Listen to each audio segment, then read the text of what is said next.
పోరాటం ఇదే డేట్ల ఎందుకు ఎంచుకున్నాడో నాకు తెలియదు, కానీ బాబాసాహెబ్ అంబేద్కర్ గారు స్వయంగా పోరాటం చేసిన, యుద్ధం చేసినటువంటి డే 1921 మార్చ్ 19. ఇదే రోజండి మహద్ చెరువులో మహద్లోని చౌదా చెరువు నీటి కోసం ఉద్యమం నిర్వహించినటువంటి బాబాసాహెబ్ అంబేద్కర్ గారు సక్సెస్ అయిన డే. ఆ యొక్క మహద్ పట్టణంలోని ప్రతి ఒక్కరిని కదిలించి పెద్ద ఊరేగింపుగా వెళ్ళి ఆ మహద్ చెరువును తాకి అక్కడ ఉన్నటువంటి నిమ్న జాతులందరికీ స్వతంత్రం కల్పించినటువంటి డే మార్చ్ 1921.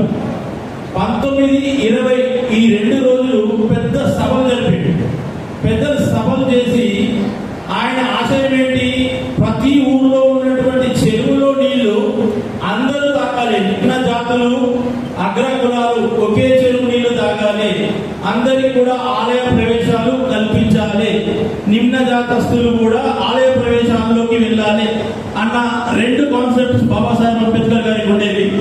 అది 1921 మార్చి 19న పెద్ద ఊరేగింపుగా మహద్ చెరువును తాకినటువంటి ఘనత ఇదే రోజు.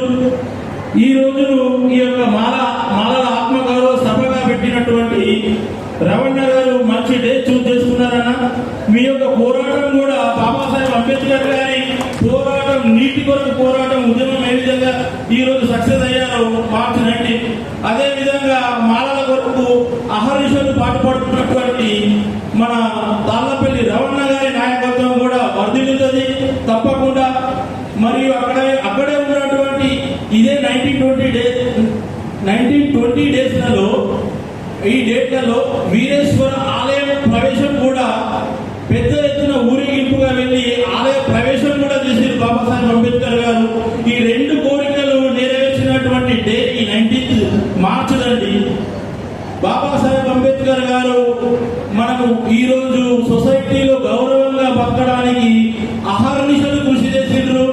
ఆ విధంగానే ఈ ఎస్సీ వర్గీకరణ రద్దు కొరకు మన తాళ్ళపల్లి రవణ గారు కృషి చేస్తున్నారు.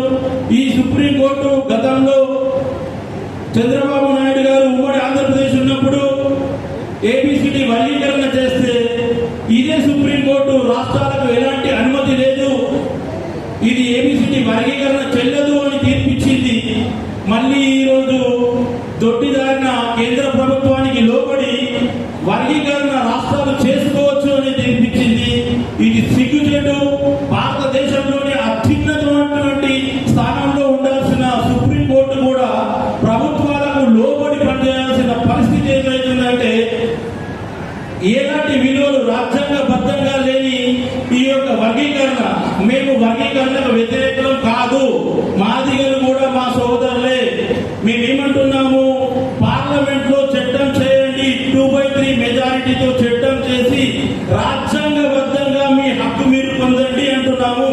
ఖచ్చితంగా ఆ విధంగా మీరు రాజ్యాంగబద్ధంగా పార్లమెంట్ లో చట్టం చేసి మీ యొక్క హక్కు మీరు కల్పించుకోండి, దానికి మేము ఎలాంటి వ్యతిరేకం కాదు.